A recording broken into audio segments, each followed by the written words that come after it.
আসসালামু আলাইকুম রহমতুল্লাহ। আশা করি আল্লাহর অশেষ রহমতে আপনারা সবাই ভালো আছেন। দুনিয়ার বুকে মুসলিমদের জন্য সবচেয়ে সম্মানিত জায়গা হলো বাইতুল্লাহ বা আল্লাহর ঘর কাবা। আপনার মনে হয়তো প্রশ্নটি এসেছে যে কিয়ামতের সময় কি কাবা ঘর ধ্বংস করা হবে? যদি কখনো বলা হয় এই বাইতুল্লাহ বা কাবাকে ভেঙে ফেলা হবে, তখন আপনার কেমন লাগবে? আপনার হৃদয় মস্তিষ্ক কখনো সেটা মানবে? কখনোই মানবে না। কারণ ইসলামের ইতিহাসে জানা যায় যে যারাই এর ক্ষতি করতে এসেছিল তারা সবাই ধ্বংস হয়ে গেছে।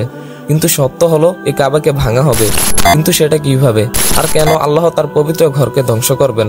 চলুন সেটা আমরা আজকে ভিডিওতে জানবো। Z M Islamic TV. বাইতুল্লাহ বা আল্লাহর ঘর কাবা এটি কোনো সাধারণ ঘর নয়। প্রতিটি মুসলিমের জীবনে স্বপ্ন থাকে পবিত্র কাবাকে নিজ চোখে দেখার এবং হজ পালন করার। এই ঘর সর্বপ্রথম নির্মাণ করেছিলেন আমাদের আদি পিতা আদম আলাইহিস-সালাম।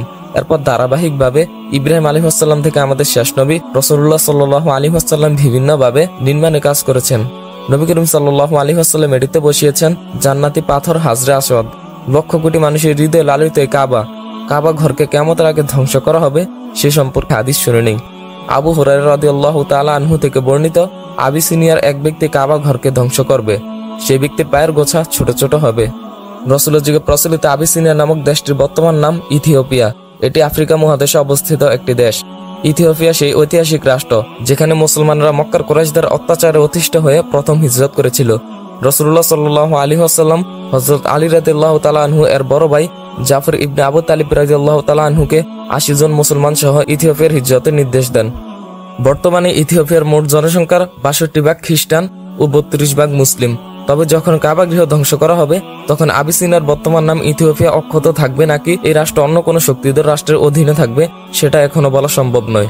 এই ঘটনাটি হওয়ার আগে ইমাম মাহদী আলাইহিসসালাম আসবেন। এর ৭ বা ৯ বছর পর দাজ্জাল আসবে।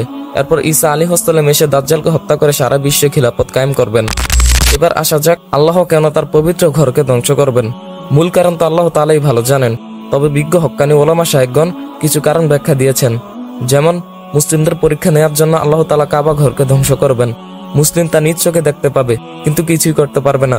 তখন অনেকে দ্বিধাদ্বন্দ্বে পড়ে যাবে যে আদৌ আল্লাহ তাআলা আছেন কিনা। এতদিন আমরা যাকে রব হিসাবে মেনেছি, এই সুযোগ পেয়ে নাস্তিকরা মুসলিমদের বিভিন্ন কথা বলে তাদেরকে ঈমান হারা করবে। যেহেতু হাদিসে বর্ণিত আছে কিয়ামতের আগে ঈমান ধরে রাখা হাতে আগুন ধরে রাখার চেয়ে কঠিন হবে।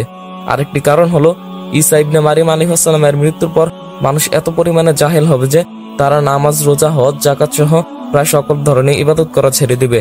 এমনকি মুখে আল্লাহ বলাও তাদের জন্য কঠিন হবে। তখন বাইতুল্লাহর দিকে মুখ ফিরিয়ে ইবাদত করার মতো কেউ থাকবে না। আর এই সমস্ত কারণেই হয়তো আল্লাহ তাআলা তার ঘরকে ধ্বংস করে দিবেন। আল্লাহ যেন আমাদের প্রত্যেককে মৃত্যুর আগে তার ঘরে যাওয়ার এবং ঈমান নিয়ে মৃত্যুবরণ করার তৌফিক দান করেন।